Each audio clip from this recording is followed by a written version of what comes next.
So, good morning. Welcome, everybody. I think we are ready to start. So, welcome to Roundtable on Leveraging Private and Public Sector Finance for Sustainable Infrastructure. I'm Enrico Petrocelli. I'm the Secretary General of the D20 Long-Term Investors Club, the international network of leading financial institutions with public mandate from G20 countries, which focus on fostering sustainable infrastructure investments in emerging markets and developing countries. I'm here today to moderate our discussion on sustainable infrastructure, on specific private and public partnerships and cooperation in this field. I have a very challenging task because we have, and I'm very glad to have so many great speakers and panelists with us, but we have short time, so I will count on your support, cooperation to make this discussion lively, but at the same time allow everybody to have time to take the floor and possibly also to have some time for some for short Q&A session at the end. So I would and first of all, let me thank obviously Finance in Common Secretariat for all the support we got in the preparation of the workshop. We organized this roundtable. You may see the D20 Long-Term Investors Club together with the Cassa Depositi Prestiti, LTIA, the Long-Term Infrastructure Investors Association, ALIDE, Asociación Latinoamericana de Instituciones Financieras para el Desarrollo, and the Inter-American Development Bank. So I want to thank you all for all the support you gave us in the preparation. Today we aim at following up in a way, connecting the dots of an international discussion, debate on sustainable infrastructure, on long-term infrastructure investments that took place in different international fora. The last ones in last June in Paris at the occasion of the New Global Financial Pact Summit, and just a few weeks later in India, in the context of the G20 presidency, with the G20 Infrastructure Investors Dialogue organized by G20, D20, LTSC, and OECD, and obviously with the view to collect today inputs, recommendations, concrete ideas to work on, and to continue this conversation later on in coming weeks in Marrakesh at the occasion of the annual meetings of World Bank, IMF, within ministerial meeting of G20, and then later on again at COP28 in Dubai, in view of next year's G20 Brazilian presidency and G7 Italian presidency. So the purpose of today's discussion is not just to have a nice conversation, but also possibly to put together some recommendations we'll try to also to include in the final communique of Finance in Common Summit. Main focus, as I mentioned today, is discuss how private sector investments can be better mobilized with public sector support to achieve sustainable development, to speed up also green transition. Let me just mention a couple of figures just to be kept in mind in our discussion. Sustainable infrastructure requires investment of nearly $10 trillion per year until 2050. But at the same time, looking at the main representative funds at international level, 43% of the private capital committed for greenfield infrastructure projects remain so far uninvested. So most of the capital that is deployed so far at global level still goes to brownfield and secondary infrastructure projects. So in the light of this figure, which are a bit contradictory, is growing demand for investments and at the same time bottlenecks, obstacles in mobilizing and channeling public and private funds towards greenfield infrastructure projects, today we would like to address some key issues. How financial institutions, how public development banks can play a catalytic role in facilitating the mobilization of private capital, removing obstacles, mitigating risks that may hinder participation of private investors in infrastructure investments, despite the immense potential and growing demand for sustainable infrastructure, as mentioned before. Secondly, how to address the infra gap between private investors' appetite for infrastructure and the structural lack of quality and bankable projects, and maybe need to invest in this regard more into project preparation facilities, putting forward a variety of financial solutions, starting with green bonds, sustainability-linked loans, guarantees, investment funds, aiming at reducing the financial burden also through blended finance, in order to provide a more attractive risk-return profile for private investors. And finally, how to promote new financial solutions such as sustainable infrastructure label or collaborative digital platforms. We have here today some colleagues who are working on these new financial institutions, encouraging public and private collaboration to increase sustainable infrastructure investment and to better match potential supply, demand and supply in alignment with the G20 QII principle. I stop here. I was even too long, but just to provide you with at least the headlines of a possible discussion today among us. We decided to organize the discussion in the following way. We are going to have two sessions with colleagues here who will take the floor. I'll ask each of you to keep as much as possible a focus on key messages. 5 minutes each for a first round, and then if time allows, we'll do a quick second round of intervention, and I would immediately go into our discussion. Asked for first intervention, and I want to thank you all. I skipped the presentations just to speed up a bit our debate. So I would hand over the floor to Ricardo Mourinho Felix, Vice President of European Investment Bank. I thank you very much, Vice President, for being here today with us.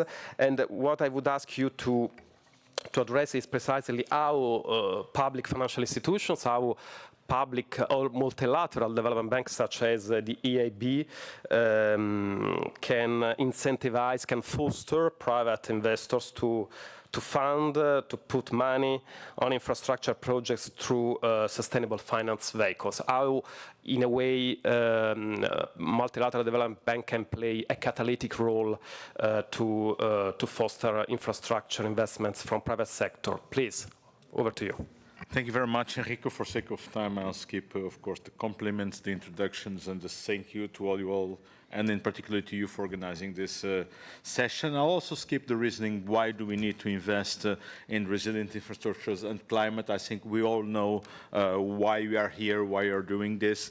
And I'll jump directly to the question, which is how to do a catalytic role. Well, first thing is that public money will never be enough. So you need to bring private money, otherwise we'll fail miserably. So, then the challenge is how to bring private money.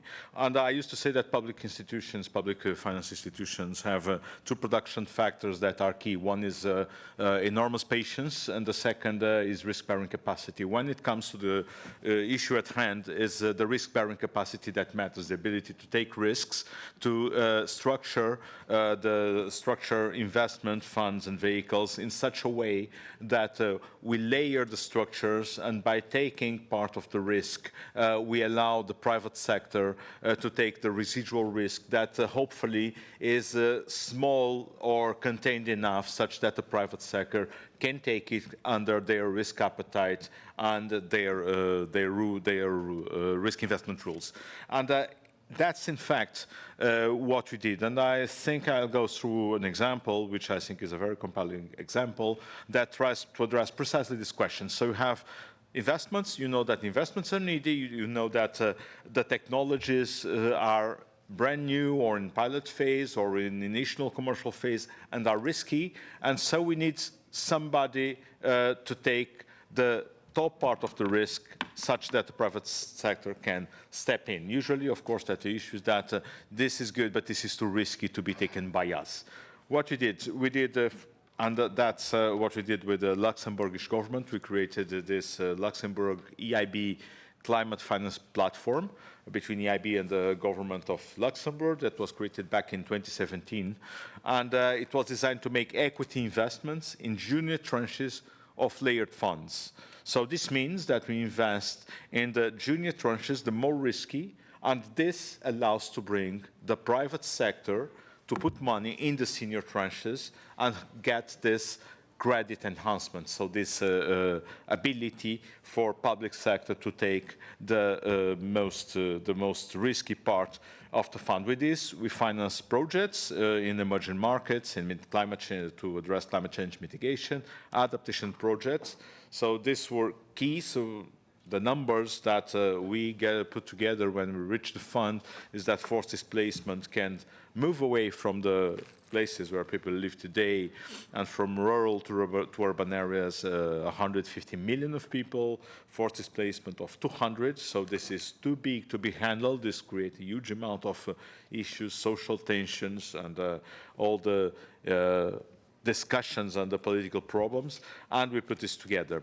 So we approved the investments in 6 different funds, and we put together 40 million from the platform, from Luxembourgish government, that we combine with the 290 million from EIB, and with this we invested in equity pieces that then allow these funds to invest in the equity of the firms, that in turn will allow firms to raise funding near the banking system in more affordable conditions.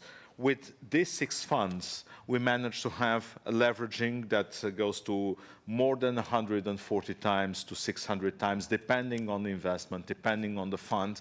But this allowed us to mobilize, according to estimates, more than 18 billion euros of finance based on this 330 million euros. So that's an example how public institutions can bring private money and then leverage it to such an amount. So for sake of time, I'll stop here and I'll say 42 seconds. Thanks so much. You have been perfect, great. But I have to say also, you just also showcase in a very, very concrete terms how this discussion can be translated into action in a very effective way. I turn over to José Carlos García de Quevedo, chairman of ECO. I want to thank him for being here. I know he will be also speaking on behalf of ECO, but also on behalf of Heltia, the European Long-Term Investors Association.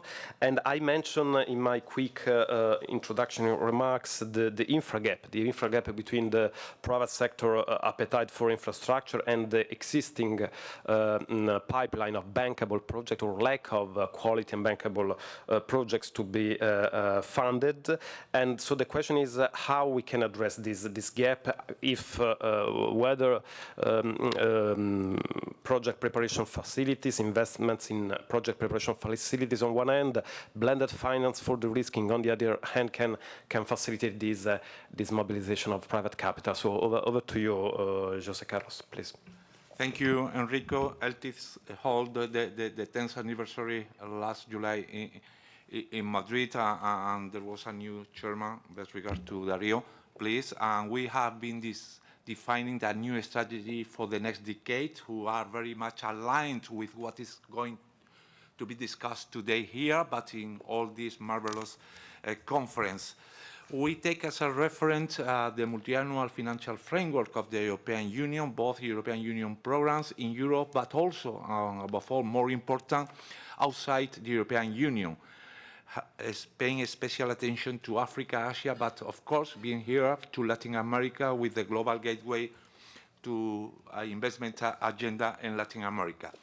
We have a huge challenge, but there are opportunities to bridge the gap in investing in infrastructure. And there are basic infrastructure. I'm referring to energy, transport, water, digital and telecommunication, who have to play a great role integrating social and territory cohesions, and social infrastructure related to health, housing, and education. That's, as Ricardo said, government and public money is not enough. We have first starting with ourselves, coordinating and working together at multilateral, regional, and local level through all the National Promotional Bank, European Investment Bank, the European Investment Fund, but also locally. It's very important. And for this, is ownership and appropriation is crucial. And this dialogue with crowding in the private sector are not referring only to private investors, commercial banking, or other capital investments in equity or venture capital in this sector. We have to put together also those companies and small and medium-sized companies locally and international to integrate the value chains depending on the sector and the project, of course. And these are we facing the risk. And we have a main risk: country risk, currency risk, project risk, merchant and market risk, which is very important in the energy and prices and traffic tools, for example, technology risk, and ESG. It's very important that everything have an impact assessment on environment and social and governance. And for tackling with this de-risking process, there are special tools. And we have to work in these special tools through blending. Ricardo have referred to investment in equity.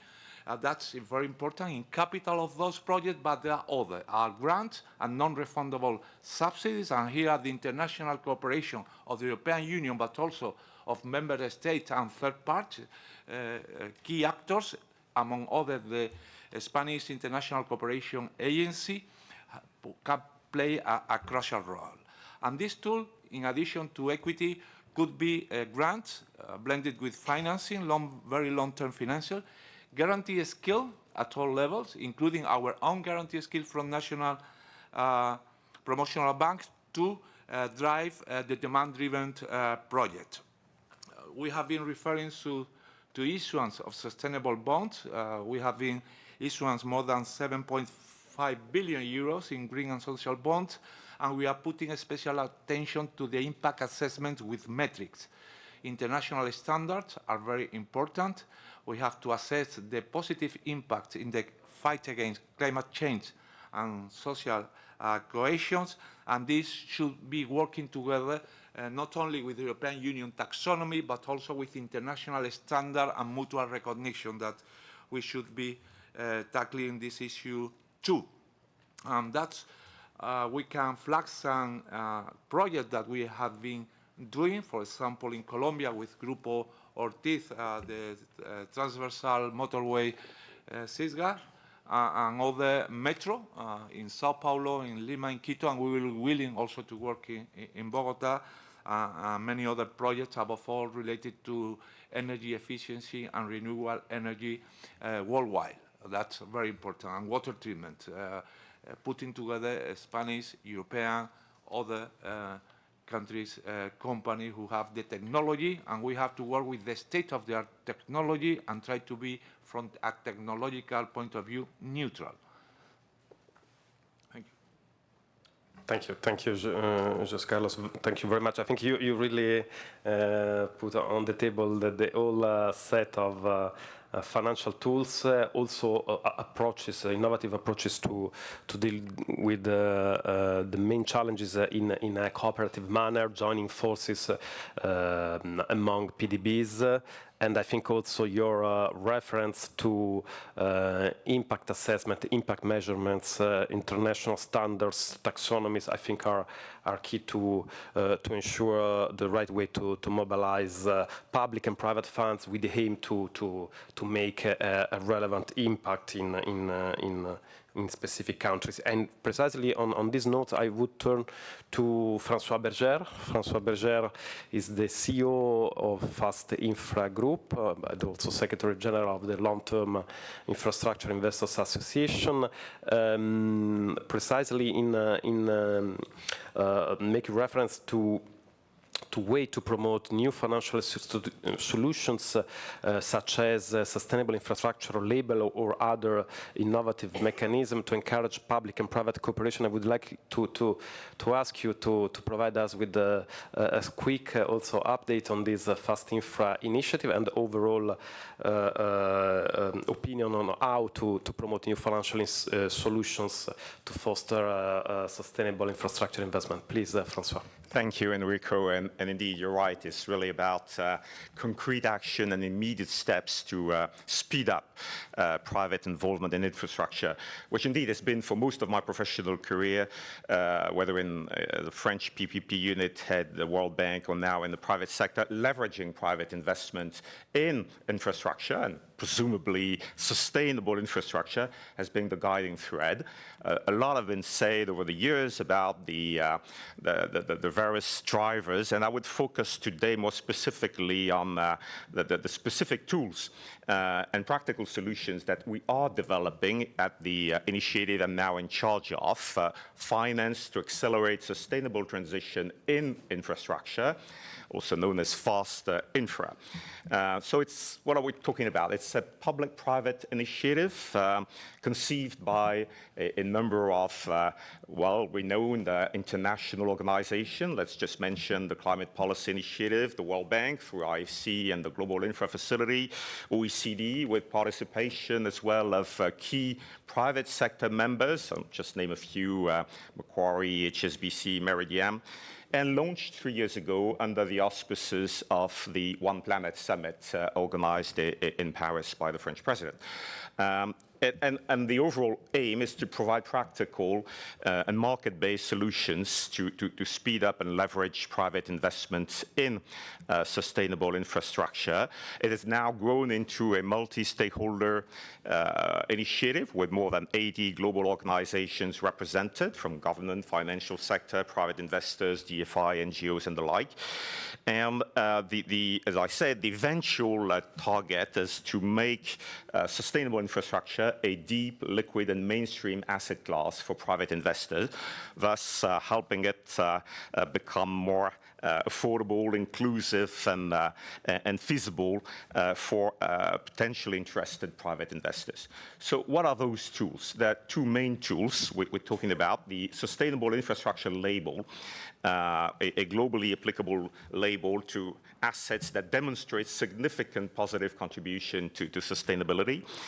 It's aligned with existing sort of high-level principles, such as the UN SDG, the G20 QII, and other existing tools, but of course much more operationalized, based on 4 dimensions: E, S, G, and adaptation resilience, which also gets a special treatment in this label.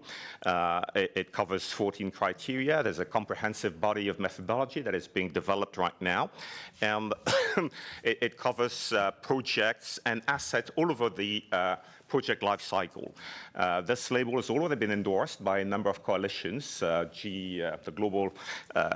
Glasgow GFANS, ICLAI, the Investor Leadership Network, Sustainable Market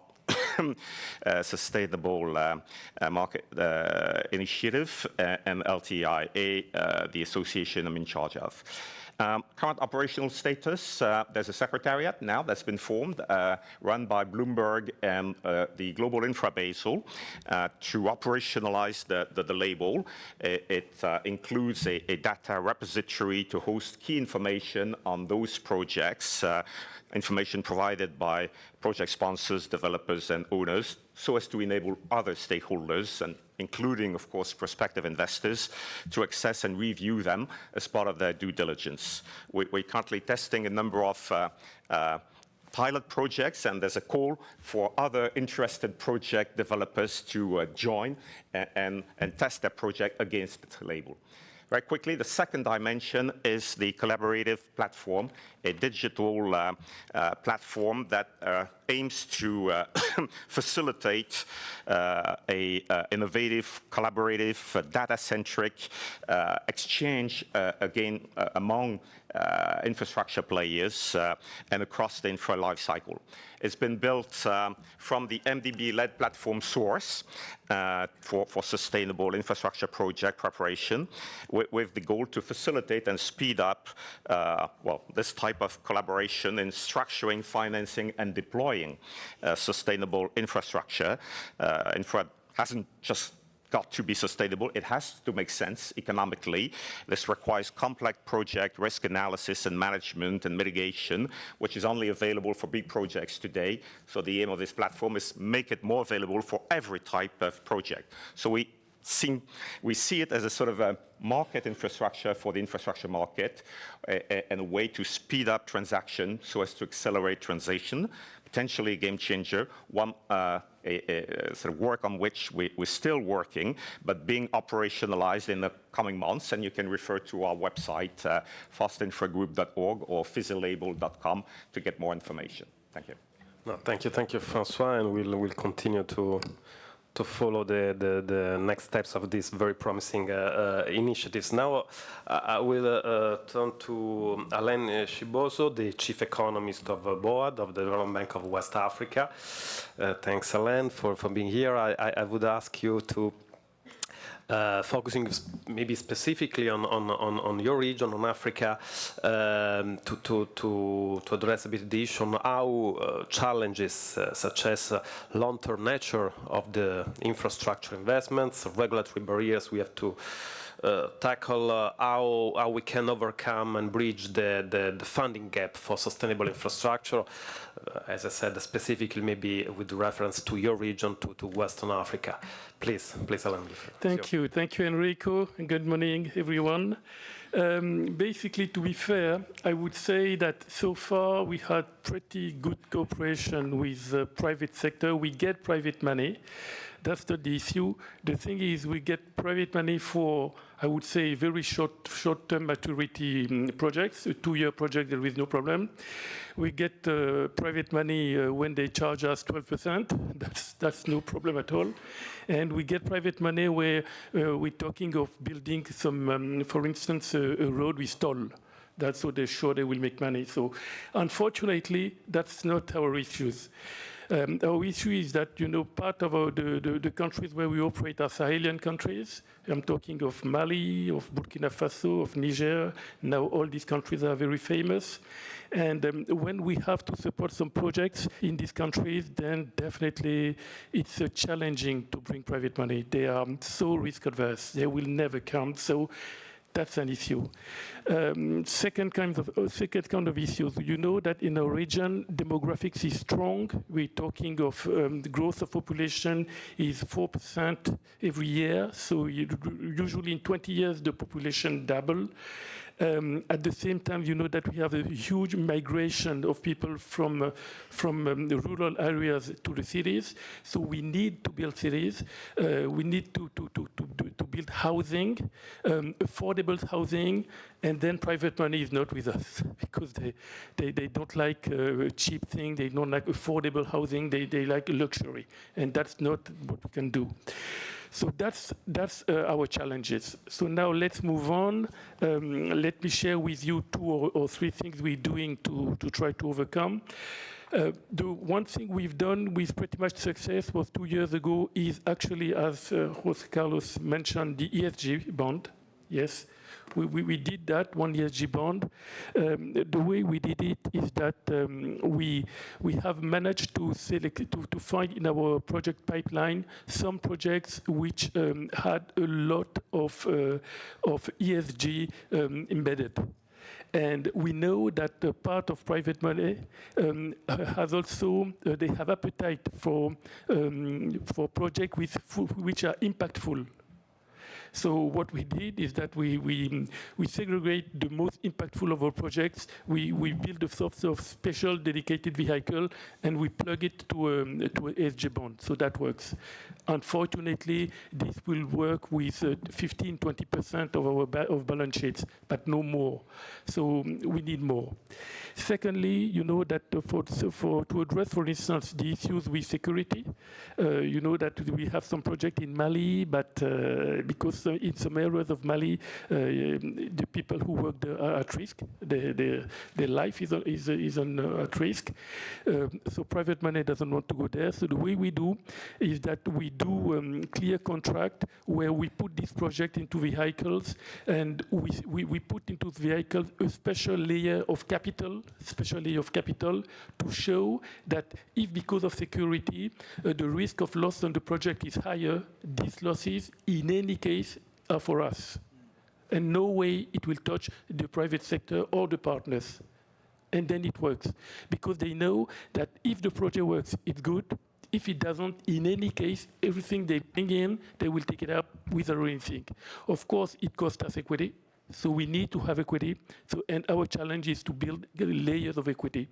So to give an example, we operate with an equity to assets which is above 30%. So we consume equity. But that's the price to pay to address this challenge. Another challenge, and it will be my last example, is social housing. We need to be social housing. So the way we do, we partner with the local governments. So they give us the land. We partner with subcontractors. And we partner with one other co-financier, multi-NDBs. And that's the way for us to share the risk and to take the cost down.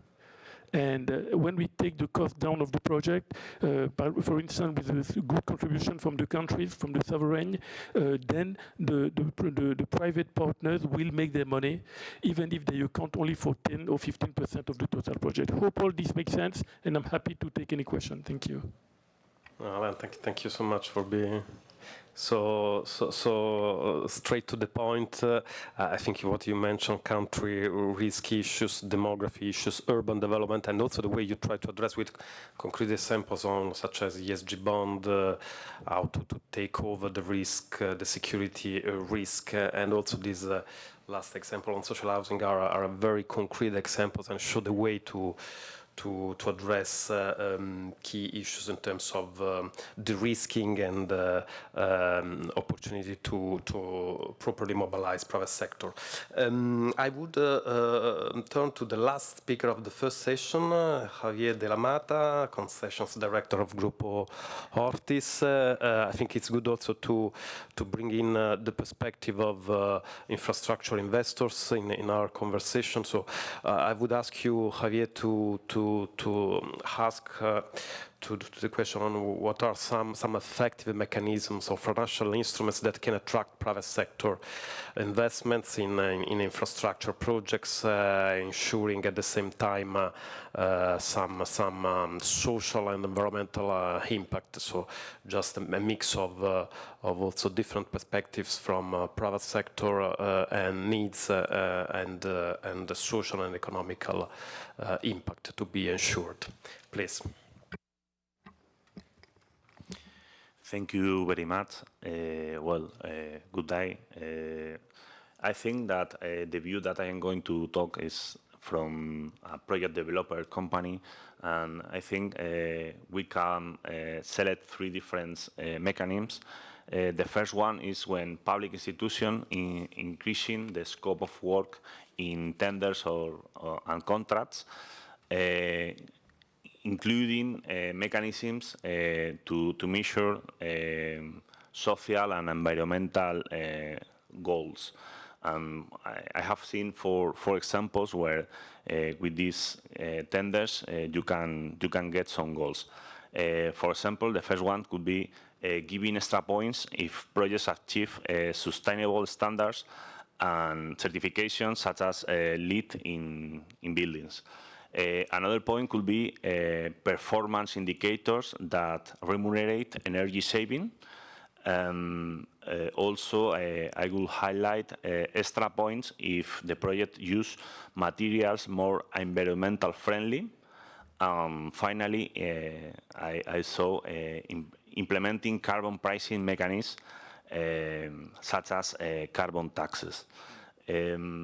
Another way that is useful for project developers is government initiatives, such as direct initiatives, tax incentives, subsidies, reduced taxes, accelerated depreciation, clean technology, subsidies, and direct grants. Also, in order to guarantee the development of projects, we have seen government guarantees like loan guarantees or insurance to reduce the credit risks of the projects. And finally, I think that is really important, a government initiative such as providing public equity capital in ESG projects, because we have seen that it reduced the total cost, because the public sector could accept below market returns for positive sustainable outcomes. Also, it gives to the public sector control over investment decisions. And finally, another way to improve the private sector in ESG projects is the financial markets. We saw multilateral and national development bank providing better interest rate for ESG projects. Also, the commercial banks with sustainable consideration is growing and providing cheaper facilities. And finally, green bonds and impact investment funds that provides a way for investors to support sustainable infrastructure, maintaining the return. That's more or less what we have. I think it's a quite comprehensive menu of a potentially way to tackle the issue of having a stronger mobilization of private sector capitals in infrastructure investments in a good cooperation and synergies with public sector. So I think that's a very useful overview from your perspective. Given that we still have, first of all, congratulations, because you managed to handle your speaking slot in a very efficient way.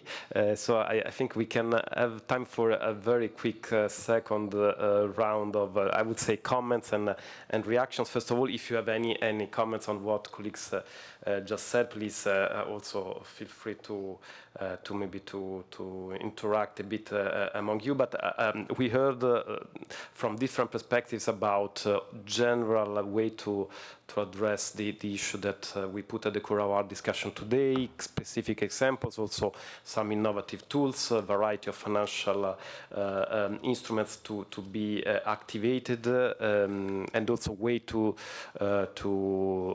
do this in a joined up approach in cooperation with different stakeholders and players. I would now ask you to quickly maybe react, maybe bringing in possibly some specific examples of initiatives, work. Some of you already mentioned some specific initiatives, but wonder whether you can maybe bring a few additional elements and inputs, mainly, if possible, also on Latin America, given that I think we have a very strong interest to have financing common coalition very much prominently mobilized also in this region, or if your institutions or companies are operating elsewhere, also in other regions. So I would quickly ask you all to just give us some additional feedbacks and inputs on your work on the ground. So I would come back to Ricardo, EIB, the work you are doing maybe also in the region, please.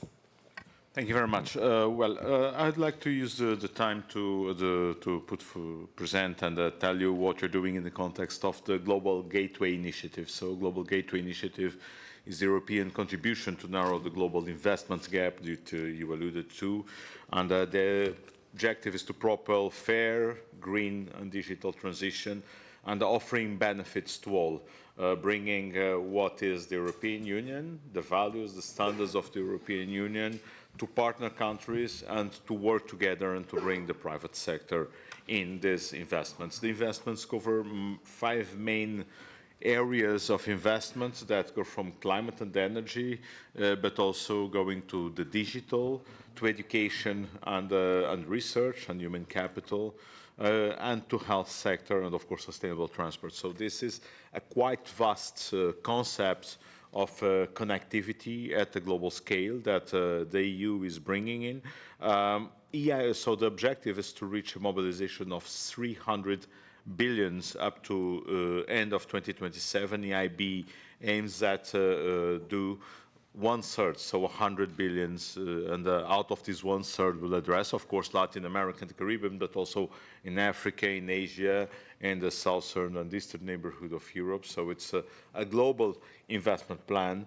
But in Latin America, we already started. So in 2022, we signed operations that mobilized at around 30 billion euros in this area, in this region, out of investment of 1.8 billion. So it's a quite impressive and substantial amount of crowding in private funding, and we are looking to do more in this region, and that's part of what you're coming here to Financing in Common, not just to participate in the nice discussions, but also to have contacts with governments, with our counterparts, with companies, such that we can move forward in this investment agenda. So we aim at mobilizing 100 billion. To tell you how we do this, of course, through lending, so plain vanilla lending, but also structured lending, but also blending, as Jose Carlos was alluding to. We also do blending by using the European Commission grants, mixing with loans, and having technical assistance such that we enhance the quality of projects, the implementation of projects, and the impact of projects, and that's a very important part. It's not just dropping money on the terrain and on the regions, is do it well, do it with impact, and do it in a way that Europeans can do it and know how to do it, of course, defending the values of having competitive, open, transparent tenders, bringing respect for the social rights, for human rights, for indigenous communities. That's something very close to our heart at European Investment Bank. We have very clear policies that define how we approach the indigenous communities, how we mainstream the gender angle, which is also very important in our action, and in the end, how we meet the targets that we committed in the Climate Bank roadmap, in particular to mobilize 1 trillion euros over this decade. We are on the path to there, but there's still quite substantial way to go. I'll use the remaining 1 minute and something to tell you about projects. So we are starting on having a Clean Ocean Initiative project, which is also part of Global Gateways in the Caribbean region, Caribbean Water and Sanitation Program. So we are putting forward 150 million to water supply, wastewater treatment, solid waste, stormwater management. In Argentina, we are also moving forward on an integrated waste management program.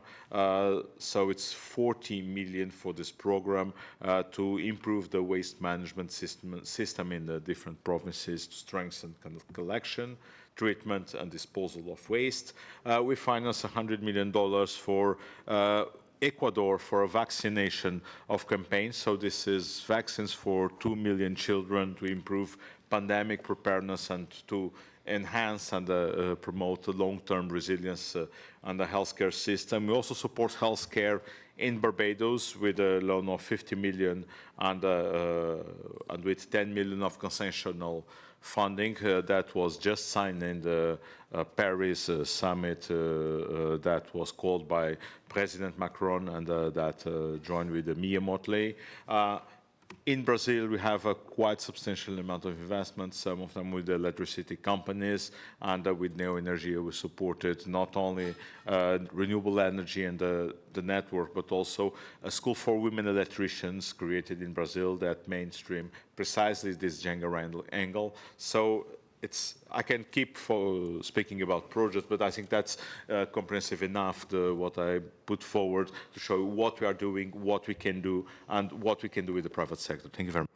No, thank you, Ricardo. And indeed, it's quite impressive. Also, the work already done by EIB and on Global Gateway. I think the EU Commission, and all EU players are raising high expectations in terms of delivering also in this region. So we obviously we all together are committed now to deliver on this mobilization of funds and projects on the ground. I ask you not to be confused by that timing counter, because this was for the first round of speeches. The second round should be much shorter, so we ask just... Now, I Ricardo, no, for you, EIB got a kind of bonus, but we need to be in the second round a bit shorter. I would say a couple of minutes each, otherwise we risk not to have time for the second session. So I would go quickly to Jose Carlos for his short comment, if you want to add something. Yes, in blending facility, we are working financing in a very long term with grace periods, with linked performance KPI indicators related to sustainable achievement, both in green and social. So in that sense, we have introduced them in Metro Sao Paulo. We have also in the Cisga Transversal Motorway, as I referred with Grupo Ortiz before in Colombia. Water treatment, part of the Clean Ocean Initiative with the European Union. We have been focusing in Latin America the water treatment and sewage in Santa Lucia basin in Uruguay. That's our concrete project. Also in the telecom sector are important in Argentina, and we do it working together with Fomplata, other national promotional bank, and private sector, always with private sectors, the risking, the assessment in every project. We are having a special attention to renewable energy in windmill and photovoltaic all around Latin America, but also in Africa, in Senegal, Cote d'Ivoire, Ghana, Morocco, Tunis, Algeria, and South Africa, among others. We are willing to work more on that. And this financing common, we are taking the opportunity not only to focus on Latin America and Europe, but to expand our activities to other continents with other partners that we are very open and very willingness. So after the meeting, please contact me. Yeah, indeed. No, thanks, Jose Carlos. I think you already stressed, and this was also mentioned by Ricardo. Ricardo, indeed, in his speech, I think Financing Common Summit is also a great opportunity to really connect, do networking activities. So this conversation should be then obviously follow up with bilateral contacts. We are already having many of them in these days. I move to François Berger for short comment. Yeah, so as I mentioned, our sustainable infrastructure label has a global ambition in helping institutional investors channel their investment towards relevant, appropriate, high-quality investment, avoiding greenwashing and streamlining due diligence. So it's global in its design, but obviously emerging markets are a key target. You have to understand that for many institutional investors, it's already a bit challenging to put some of their money in unlisted equity in infrastructure, money that is not really liquid or easy to get back in a short payback time. When it's about putting unlisted investment in emerging markets, it gets even more difficult. So really, it's about facilitating and giving them the confidence needed to effectively allocate more money to this type of investment in emerging markets, whether in Latin America or other regions.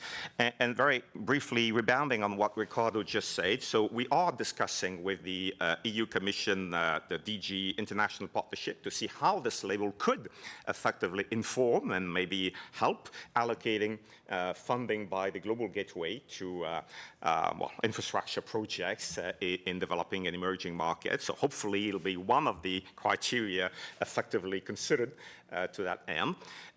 And I would like also to commend one decision by EIB EIB, which is also very important for our private investors, which is opening the access to the global emerging market database. We heard yesterday Marcus Berndt telling us that this was finally a decided move and one that is very important for us. And there's still this cognitive bias or perception of a risk that is higher than the reality of risk in emerging markets from many institutional investors' side. And hopefully getting access to this type of credit rating or data will help them take the jump and effectively put more money in emerging markets. We hope so. Thank you, Francois. I would turn to Alain for maybe some additional comments, maybe also in the light of the current ongoing situation in Western Africa, about your thoughts on how to build on the work you are already doing and that very concrete example you gave us, please. Yeah, maybe one more in-depth thing. Just want to share with you an example we made. It's about social housing programs. We started 2 years ago to build 20 affordable flats.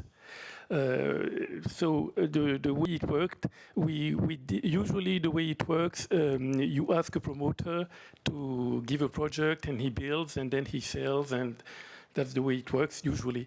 But it couldn't, because when we asked them to show us the project, they were selling the flats, ultimate flats, at too high prices. So we turned ourselves into promoters. So what we did, we went to the government, they gave us land.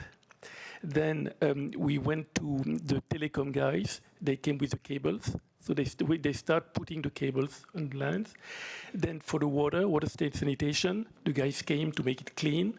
And then we contract with energy, with solar energy, and we provide them concessional loan because it is SDG. So we managed to find the cheap funding. So we told them solar, in our countries.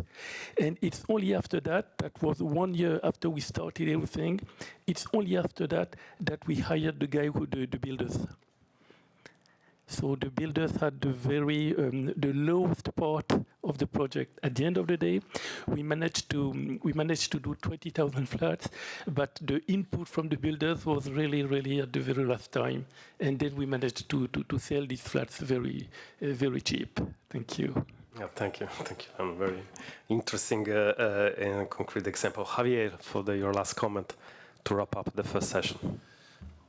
Well, I think that I'm going to highlight Hospital de Bosa in Colombia. Hospital de Bosa was the first social infrastructure PPP project in Colombia, and that created a high interest in the project from different stakeholders, bank, public institution, awards, conference, and that is the point that created a high market intensity, and we got good prices in financing. Also, Group Ortiz demanded a lower profitability than in infrastructure projects similar, but not social, and not the first social in Colombia. And in this project, we also got to mobilize public equity. Cofides invest with an special interest in the hospital. According to the public institution that promote some mechanisms to improve the ESG projects. The project is working with LEED Silver certification, because in the tender there was some extra points if you had if you get the LEED Silver certification, and also during the credit agreement negotiation, the institution considers the IFC performance standards, and the project is working in this way. And finally, all this interest in the project created that Group Ortiz saw the importance of the project, and it demanded a very strict digitalization, reducing the duration of the project, the carbon footprint, the emissions, and the accident rate. I think that this project focus Ortiz on digitalize the procedures in infrastructure too.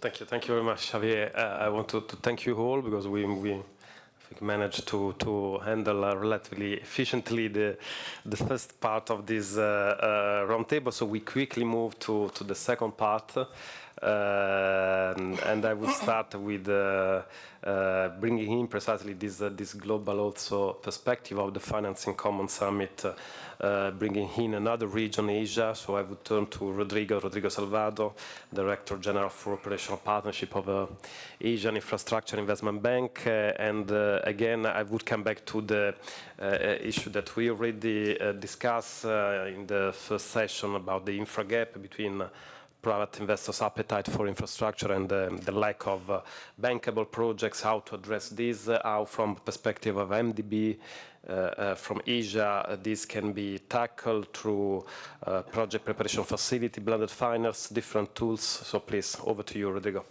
Thank you so much. And again, I mean, so I'm from the Asian Infrastructure Investment Bank. I don't know how much all of you know, but it's the youngest NDB, right, in town, around 7 years old and $100 billion in capital and 20 billion paid in, and again, with a clear sense of private sector focus, right, 50-50 between public and private by 2030. We're already around like 35. So I think that, you know, instead of like going to the long list of the great things that we are doing, I think that the thing is, basically, for those that don't know, is a little bit put a logical framework, right, of what NDBs could do here. And I think, you know, Ricardo mentioned some of that. So I would say like 3 things in my mind. Like the first one is upstream, right? I don't think it's an issue, again, for me the PPPs, I said this many times, is pipeline. I don't think it's an issue of actually getting money. The problem is not to get the money. I mean, if we have the good project, actually you get the money quite easily. So the question is where we can actually move more upstream in terms of actually where we are doing that. And again, we are partnering with, you know, people like GIPP and others, you know, in trying to say like the blended finance also is about project preparation. It's not just about project finance or project implementation, right? So that's number one. The second one is like this, actually, Ricardo was doing that, like the mezzanine, right? Being in the middle, being I think that I call NDBs like a bridges of trust, right? Again, you have philanthropy on one side, you have like, you know, impact investors, and then you have like capital or commercial investors, and to bring them, you need that sort of like reassurance, right, of what you're doing.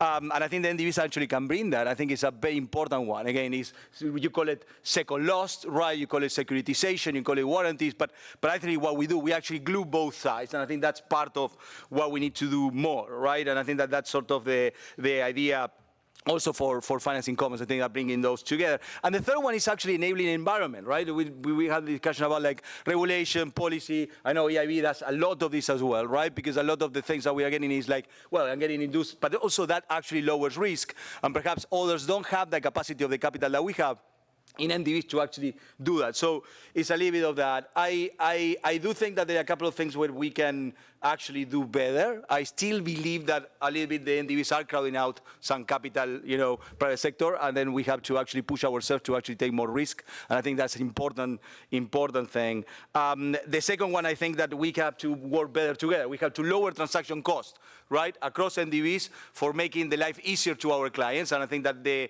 is a lot of discussions right now on whether to advance on that in terms of like ESG, right? It cannot be that you work with 2 NDBs and then you have to ask 2 different ESG, 2 different procurement, right? It has to be more seamless. I tend to believe that we should be more like an alliance of airlines on that one. And then I think that the last point in my ones, a little bit a bonus track on this one is actually the discussion with the CRAs, right? The credit rating agencies. I think that there is an issue right now still on really a lot of risk and over imposition of capital provisions on NDVs in particular to go to private sector in emerging markets, in frontier markets, right? Which I think are dragging us. In particular, the sort of like linkages between the micro risk and the macro risk. And I think there is a lot of that baggage which actually is impeding us from actually doing more in these markets. And I will reserve a couple of cool things for your next question. Very smart move. Okay, thank you. No, thanks, because I think you bring also some additional interesting points, but maybe we can come back. Obviously, you mentioned, this was already mentioned, the need to move upstream, the work on, for instance, on and the last topics you just mentioned, but we will, I think, come back in the second round of comments. Now I would come back to our region, to Latin America, and turn to Alberto Necco, head of CAF HAM, and indeed focusing on this region, on Latin America. What can public development banks, multilateral development banks, regional banks such as CAF can do to better mobilize private sector finance for large-scale infrastructure initiatives in the region, please? Yeah, certainly. Well, I head CAFAM, which is the asset management arm of CAF. We basically have implemented private debt funds in the region. We work right now in Colombia and Uruguay, and we are very much now in an effort to increase our presence in the region. We're working very vigorously in Paraguay, in Costa Rica, and looking over also in Panama and Chile and different areas in the region. And we're seeing something in common over here. And instead, I think in this post-pandemic world, there is a push from most governments, regardless of the ideology bias, towards infrastructure investment, as there is a dire need to boost economic recovery through these infrastructure projects. However, it is also the case that in this post-pandemic world, the budget constraints for most governments are higher. So they tend to look now towards the private sector funding, right? Project finance, private sector funding, blended finance, and all other tools or instruments and mechanisms that would allow them to leverage that capacity and provide increased funding and finally attain the objective of getting these projects done. But in this reality, we have to highlight some things, and one is that there is a high will to come with a renewed pipeline or push pipeline that has been there in the works for many years. And some governments are probably more advanced than others in terms of their experience with the PPP mechanism. However, right now, I would say, and I want to say this very bluntly, the priority, it's more about execution rather than sustainability. I mean, they do worry about sustainability. It's on their policies. But if you hold discussions with government officials, you tend to realize that there is more urgency of making it to the end of the month, not the end of the world, as somebody said yesterday. So, and in that sense, that opens a very important window for private financing and that sort of financing, blended finance, and the finance that we do through our funds, where we implement, ESG policies all the way from the origination of the deals up to the management of the facilities once they are closed. I have many examples of things we've done in Colombia and Uruguay, where through our funds policies we were able to manage some potential negative impacts of the execution of the projects and finally get them done. But that's something that we need to keep in mind, that governments across the region, they will be pushing for these projects, and I'm sure that public development banks and other institutions can work along with them in policy in order to come up with more sustainable projects. However, we will find that the priority is still on execution. Another thing that we have found in our work, and I'm relatively new, I'm over a month into the position, but I tend to speak like, thank you, yeah, it's been nice. Is that, I mean, so you have the stream, the upstream, as Rodrigo said, there's a lot of work to be done. There's will, there's potential to be attained. But then they also have, in our cases, you know, the investor side, right? Where is the funding coming from? And in most of our countries, there are very important pockets of funding in pension funds around the region. But I mean, it's very surprising. But in many of our countries, or some of our countries around the region, the regulation and the laws around pension funds do not facilitate the flow of those funds towards infrastructure, and probably those were the most suitable funds for these kind of investments, and they would allow you to provide longer terms. They would allow you to provide local currency, which most of our PPP projects require, and they tend to be very important pockets of sources of funds that could be tapped on, but. Due to many different reasons, some market-based, but mostly sometimes regulation, sometimes politics, because in not all countries pension funds are privately managed, some of them are publicly managed. The truth of the matter is that in many countries it is not happening, right? These funds, these pension funds that tend to have a longer maturity, that, you know, because of the actuary reasoning around the funds, they should have this capacity where they are not flowing toward this kind of portfolio.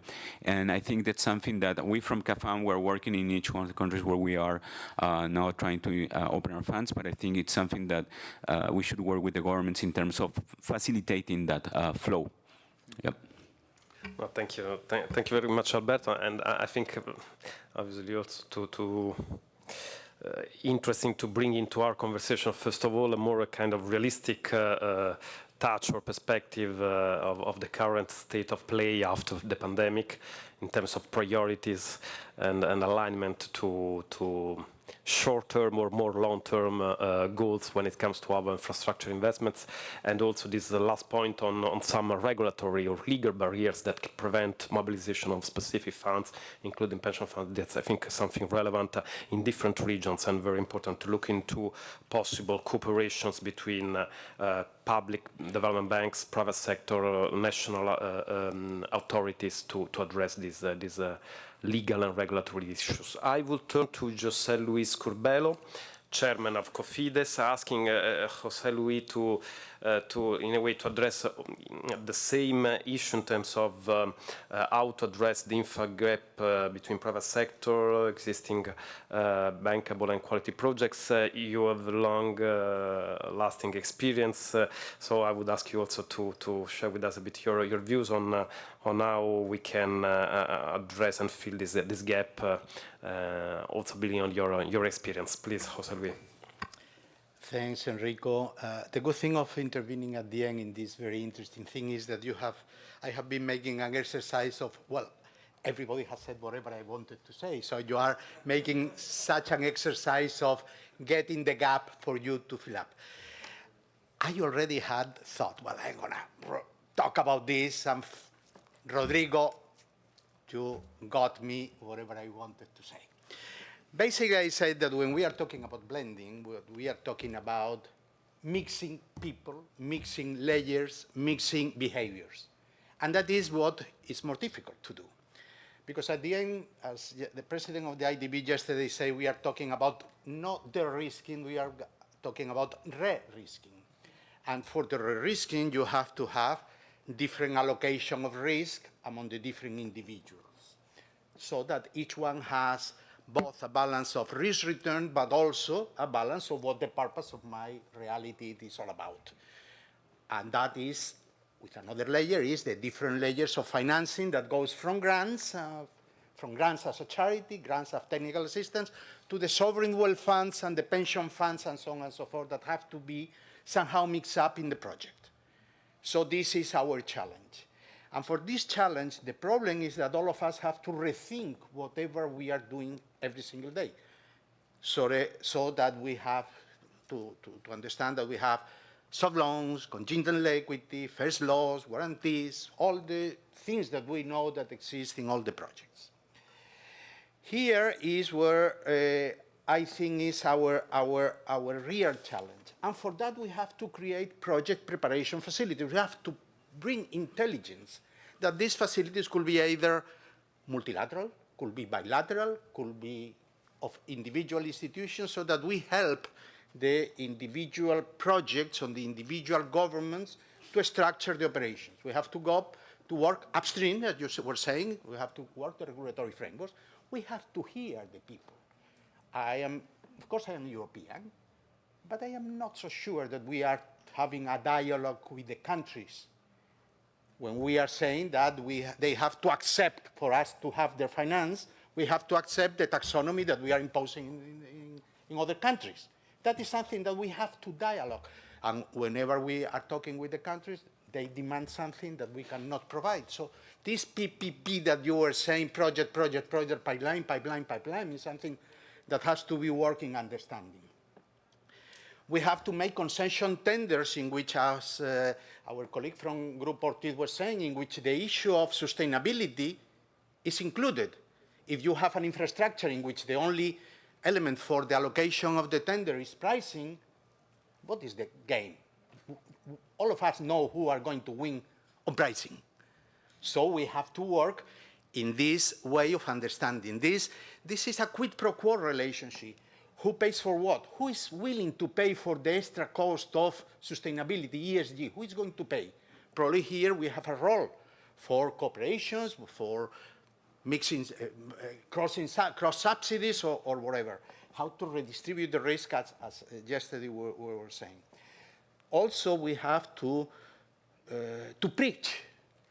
Whenever we have projects in which the short-term and long-term objectives many times are in confrontation. So we have to be able, with these project preparations facilities, to be able to match all the different aspirations that legitimately all the stakeholders have in the projects. So I don't know, I think that especially in this contradiction between short and long term, a recent study by the IDB, they were trying to show, I think, at least ideologically, I share the idea that whenever you mismatch the short and the long, you are forgetting that normally projects that are not well designed has cost overruns, they have delays, they have social impact that probably many times is negative, that the durability of this infrastructure is not the appropriate one, or in the last moment you will be able to have conflicts. And this is the thing that we don't want to address. Thank you. Thank you, José Luis. I think you managed to find your way to really to provide a very interesting inputs to our discussion. Thanks so much.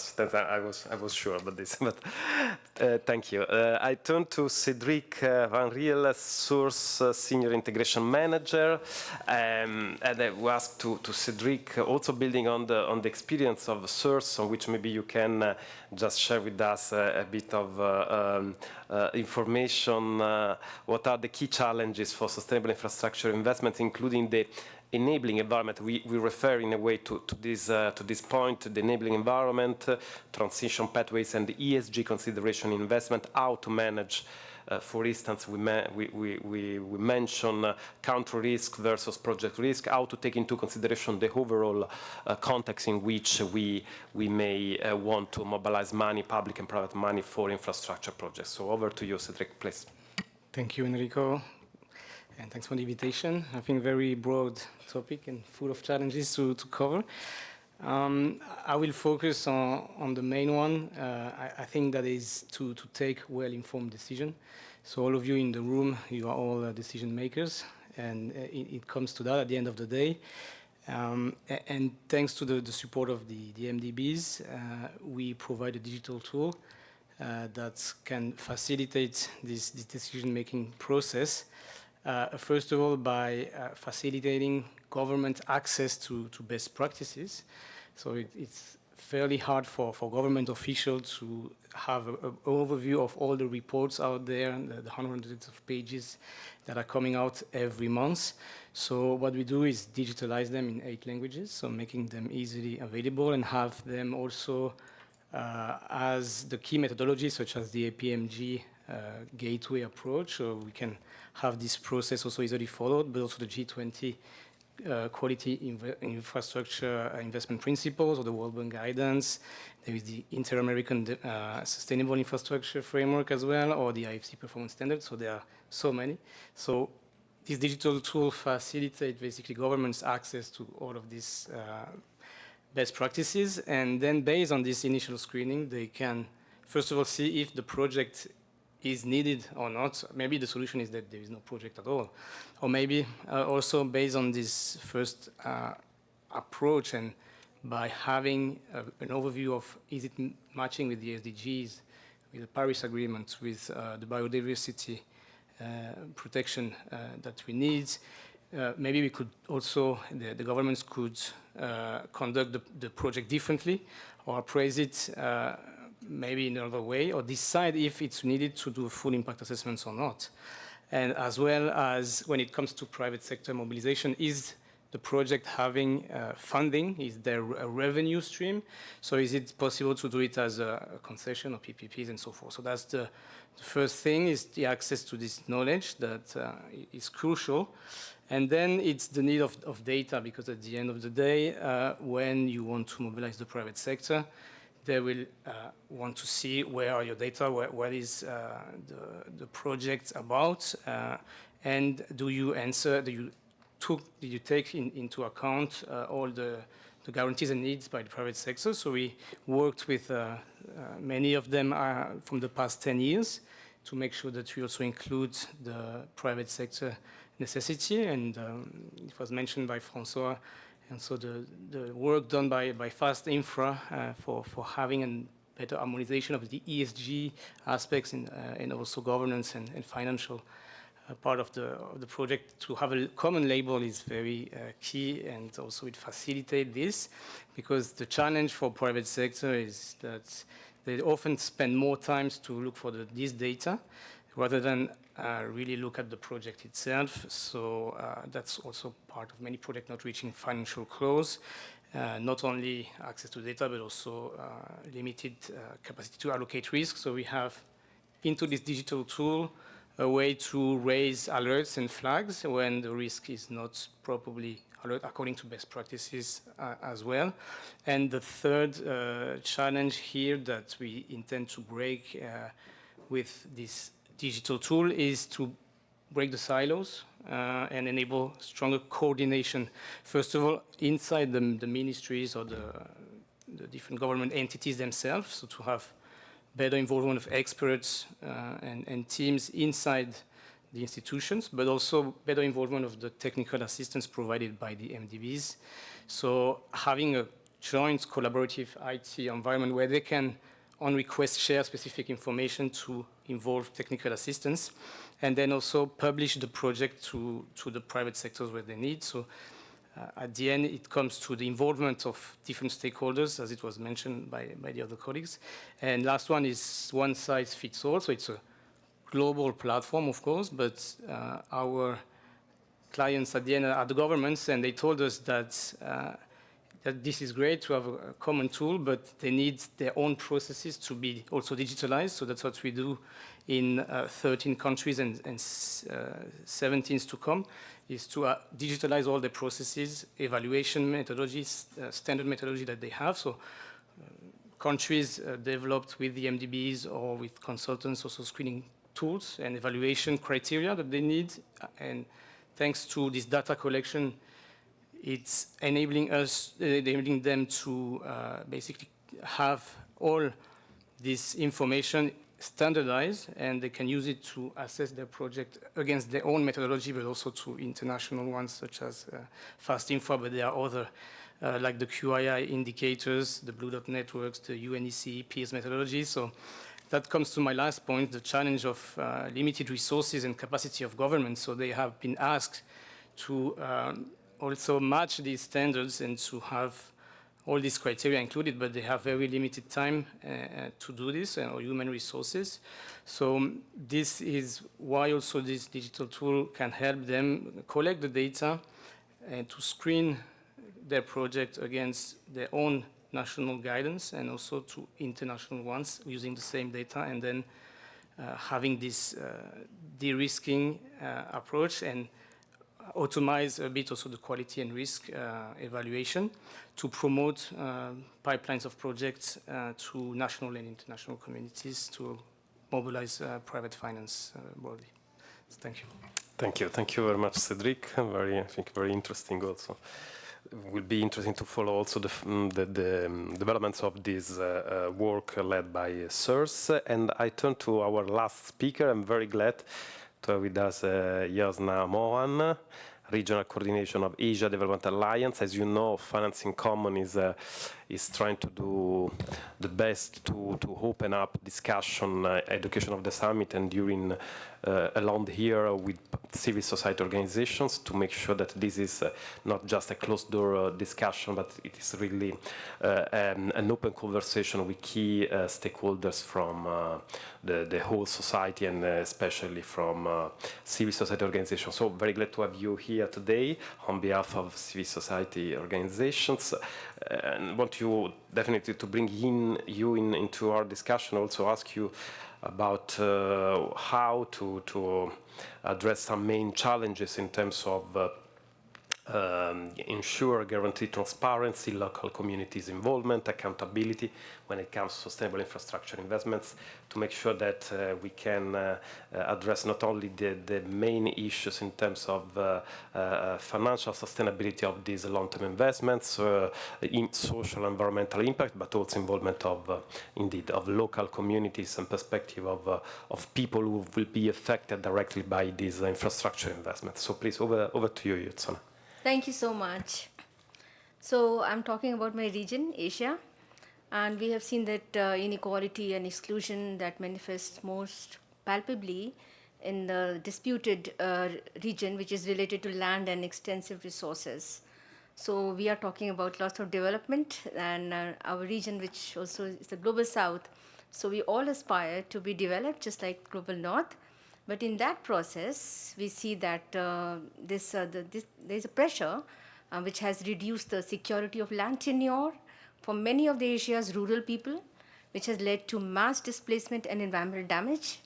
Neglecting the right of those affected fuels the narrative of injustice that can lead to violent conflict, which is happening in many parts, as you know, from our region.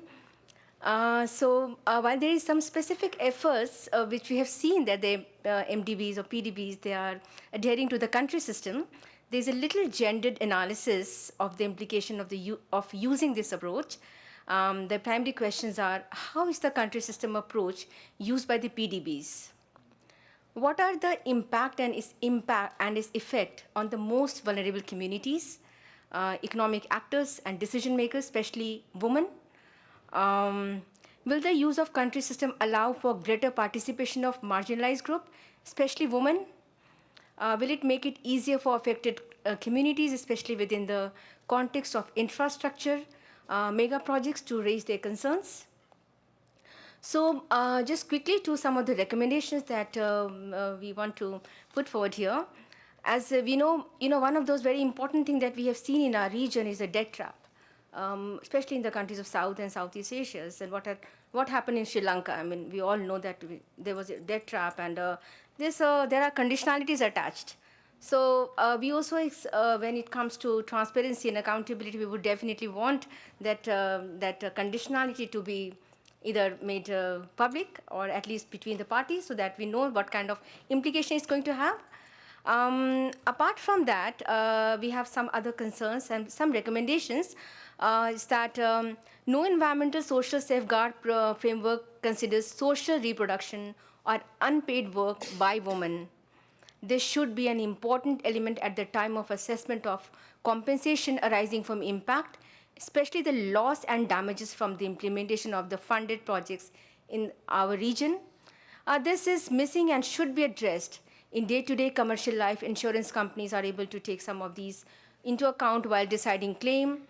Many of the ESS and MDB in my region, they have been very good at facilitating women's participation in consultation and encouraging women, especially at the project implementation level. But none of them take into consideration childcare or transportation and how that may impact women and men in issues related to resettlement when forced or voluntary. Instead of framing the environmental, social, and governance ESG that I've been hearing, it's not doing harm. It's very important that if you consider that instead of saying we are not doing any harm, if you could rephrase it in terms of doing good. So gender sensitizes them to consider issues of unpaid work, issues of men and women access to resource, raw and natural resource, and linking ecosystem and natural systems, and much more concerns. The other thing that I wanted to point out is the global financial institution and the PDB, they should have a normative core. They should start with a rights framework. This means grounding all the safeguards into all the various rights of framework that already exist. There are instruments for indigenous people, the elderly women, youth, all people living under the disability. They are part and parcel of the whole host of both global conventions and regional conventions. So the ESS approach should be grounded in those rights, then it will be a very firm footing. And the last thing that I wanted to share here is transparency and mutual accountability. So it's transparency and accountability if these policies must be rigorously reviewed and audited with CSOs and people's organizations and the communities to develop effective country accountability mechanism for actively and truly inclusive and sustainable results. So information and record about some of the PDB projects that should be made public for further transparency and accountability. And the bank must also support and engage with civil society mechanism that undertake monitoring of this project and as the CSO-led observation. Thank you so much.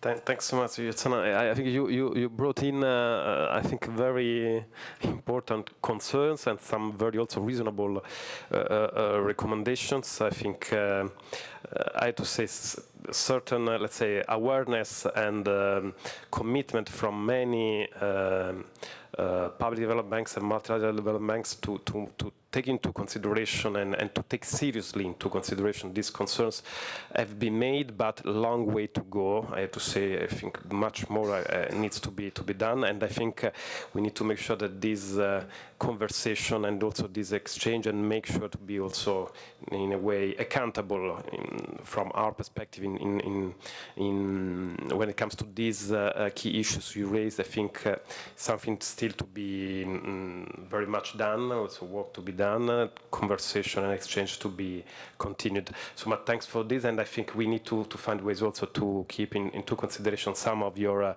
recommendations in our follow-up discussion. We basically, our time is almost over, but I would maybe ask for really even less than 1 minute reaction from all of you, just to do a wrap up, indeed, maybe to comment on what we said and also to bring in maybe a few additional inputs on concrete work on the ground you are doing. Please, Rodrigo. I tried 30 seconds. So I think two things in my mind. One is this idea, Jose Luis was saying this, right?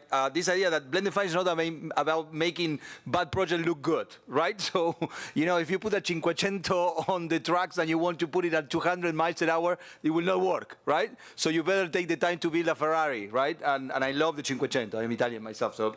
But that's number one. And the second one is, I think, you know, it's very important, this point on safeguards and how you do that. I mean, we need to find a way of doing it in a way that doesn't scare investors and it's not a huge burden, right? So we had a discussion with ILO yesterday, right? We need to embed it, the sort of the safeguards in the design of project, but it has to be in a basically fluent way, right? If I go to our developer and said, great, we are going to do this, and then the project is going to be frozen for 2 years until we get everyone to sing Kumbaya with us, it's going to be a problem.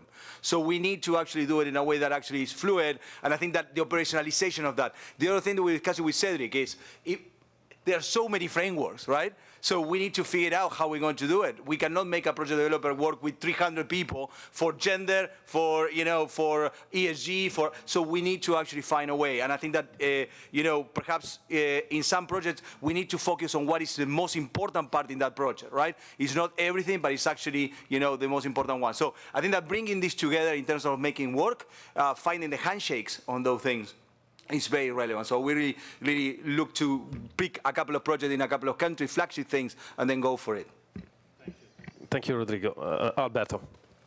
I think one of the things that we need to keep in mind is that this sustainable concept and this positive impact concept, at the end of the day, has to come down to a number. There has to be a value.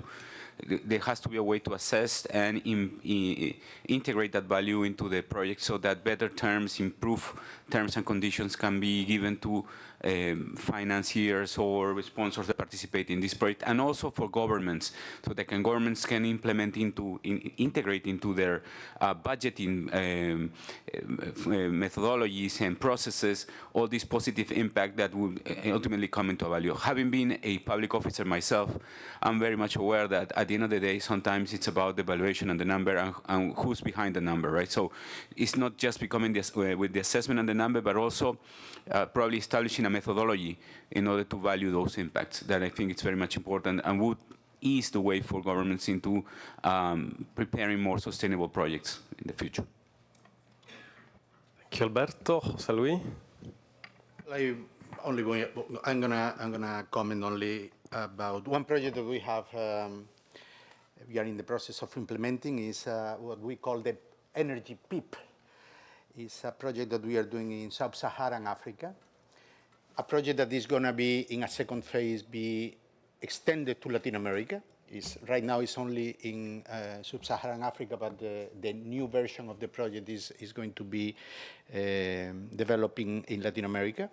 It's a project for off-grid infrastructure financing in peripheral and poor communities of sub-Saharan Africa, as I said, in which we have there a guarantee of the European Union and within the Gateway initiative, 28 million euros of the Spanish cooperation as a subordinated loan, and the idea of mobilizing up to 130 million in a project to electrify disconnected areas of rural Africa. As I said before, this project is going to be extended to Latin America in the years to come.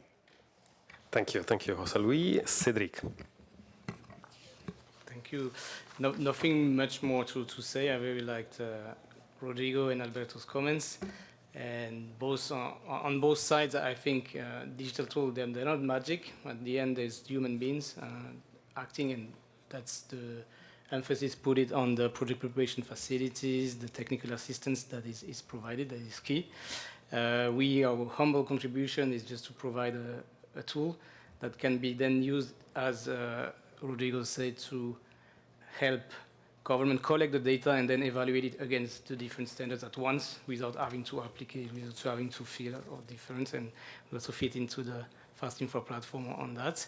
And then Alberto is also fully right, and we started to work actually in Peru a couple of years ago.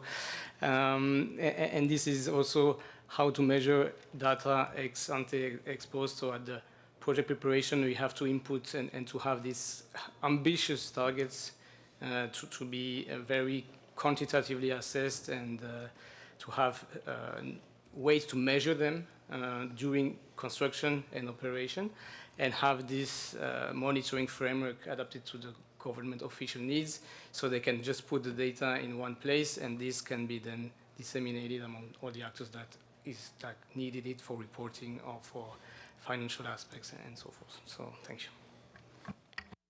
And lastly, again, please, Yatsana. Thank you.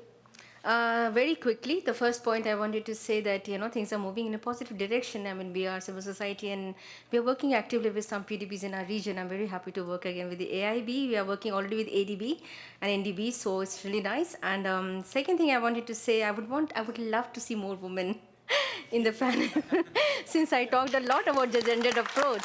But yeah, from the next time. Yeah, thank you so much. And I invite all of you for our session on collaboration between, strengthening the relation between the PDBs and CSOs in the room Arsenal from 5:15. Thank you so much for if you come. Thank you so much. Thank you very much. Thank you to you all. I fully agree with your last comment about gender balance. I have to assure you that I do my best to ensure very different gender balance. We'll try to do best next time. Just want to thank you all. We have plenty of inputs that came out from our discussion.